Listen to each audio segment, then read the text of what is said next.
चा क्वेश्चन होता, कोणती औषधे प्रत्यारोपणापासून बचाव करू शकतात?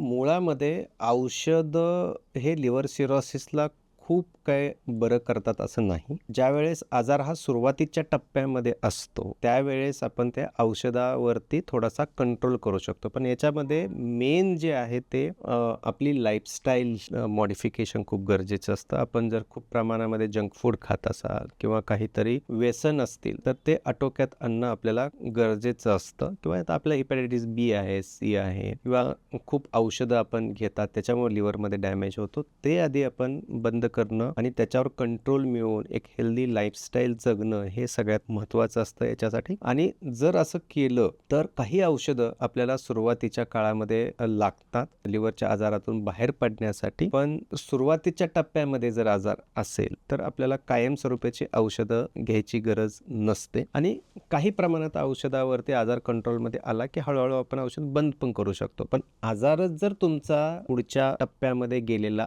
असेल तर मग आपल्याला जास्त औषधाने तो कंट्रोलमध्ये येत नाही. जेवढे आपण औषधं जास्त देतो तेवढा त्या आजाराचं स्वरूप किंवा लिव्हर अजून जास्त खराब होऊ शकतं. कारण लिव्हरमध्येच सगळे मेडिसिन्स मेटाबलाइज होतात. पण बाकीचे जर तुम्हाला काही मेडिसिन्स घ्यायचे असतील तर तुमच्या डॉक्टरांची सल्ला करा.